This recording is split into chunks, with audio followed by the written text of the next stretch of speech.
बाकी मेरे यहाँ तो रेड कंडक्ट हो रहा है, मेरे बेरमो आवास पे भी रेड कंडक्ट हो रहा है, मेरे रिश्तेदारों के यहाँ भी रेड कंडक्ट, मेरे पटना आवास में भी रेड कंडक्ट हुआ।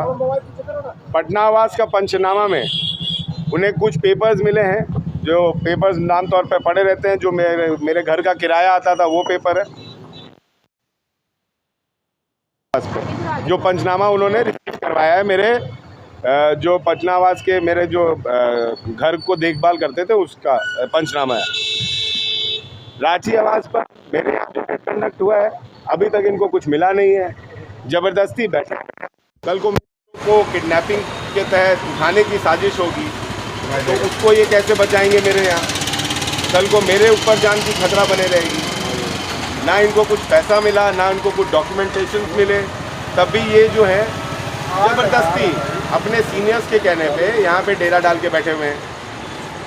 मेरे बेरमो आवास में भी इनको ऐसा कुछ नहीं मिला, ना इनको पैसा मिला बेरमो आवास में, ना कुछ। मेरे घर में 70,000 रुपया इनको या 90,000 रुपया सबका मिला के मिला है। बेरमो आवास में भी इनको कुछ नहीं मिला।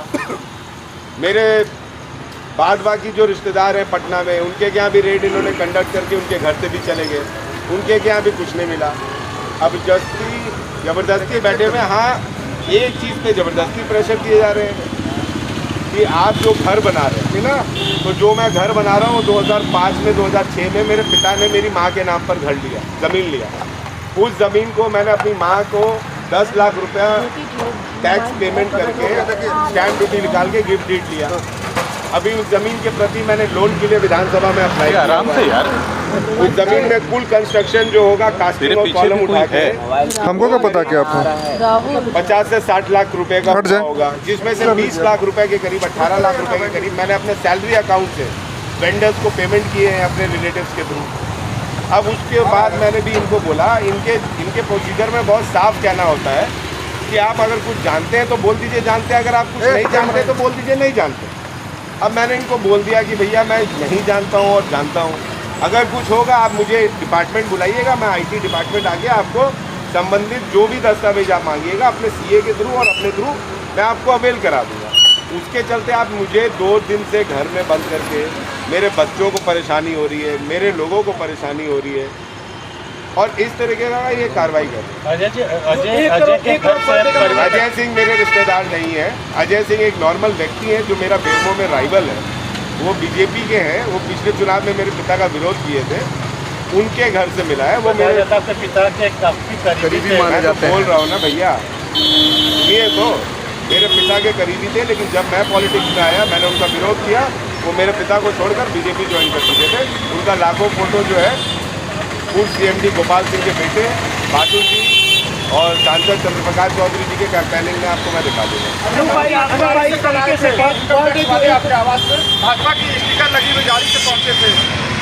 निश्चित तौर पर आप लोग सबने देखा है कि जो भाजपा का स्टिकर हटा रहा था उसने भी BJP का झंडा पहना हुआ गले में। कोई लेना देना नहीं है।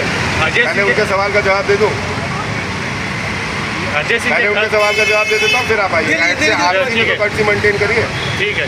हाँ, तो वो जो गाड़ी थी वो गाड़ी BJP के स्टिकर लगी हुई आई थी और BJP वालों ने उस गाड़ी को भेजा होगा, और जब हमारे लोगों ने उस पर क्वेश्चन किया तो वो गाड़ी पता नहीं कहाँ चली गई, लेकिन हमारे लोगों ने तभी बोल दिया। अब आप क्या पूछ रहे थे? अजय सिंह के घर से जो पैसे मिले उससे कोई लेना देना आपका नहीं है?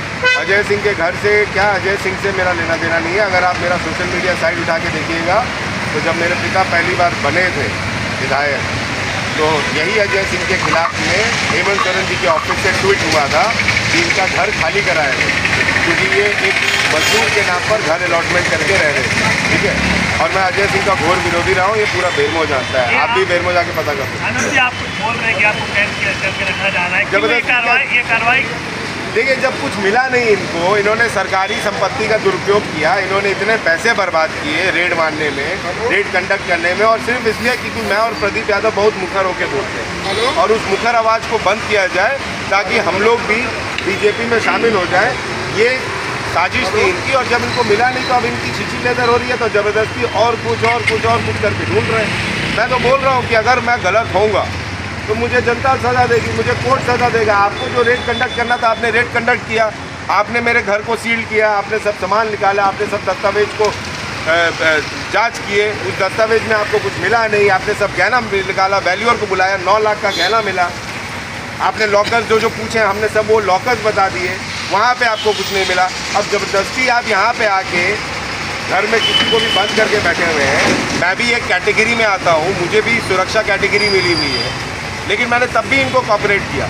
लेकिन अब ये ऊपर से अपने डीजी और पटना से कौन कौन अधिकारी का फ़ोन का वेट करते हैं, उनसे बात करते हैं और फिर बोलते हैं कि हम तो ऊपर का वेट कर रहे हैं, ऊपर वाले हमको ज़बरदस्ती रहने के लिए बोल रहे हैं, हमें मालूम है आपके यहाँ कुछ नहीं मिला है, पंचनामा में जो हमने रिपोर्ट तैयार किया है उसमें कुछ नहीं मिला है, लेकिन क्या करें ऊपर हमें रोका जा रहा है आपका घर छोड़ने के लिए, तो ज़बरदस्ती ये कर रहे हैं ये काम। अनूप जी, जो 1 करोड़ की बात 1 करोड़ आपका दैनिक इनकम है, ये इसकी सच्चाई क्या है? तो सच्चाई मैं विजय पाठक जी से पूछना चाहूँगा, हमेशा की तरह बड़ा भाई मानता हूँ उनको।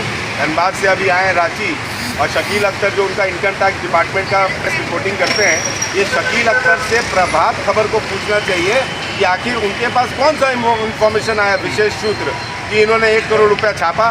ना आप लोग भी पत्रकार हैं, आप लोग भी मेरे घर को कवर कर रहे हैं, इनकम टैक्स डिपार्टमेंट के किसी अधिकारी ने नहीं आके ब्रीफिंग दी आपको कि मेरे यहाँ से पैसा मिला, मेरे यहाँ से दस्तावेज मिले, मेरा कोल का व्यापारी मैं हूँ या कुछ भी।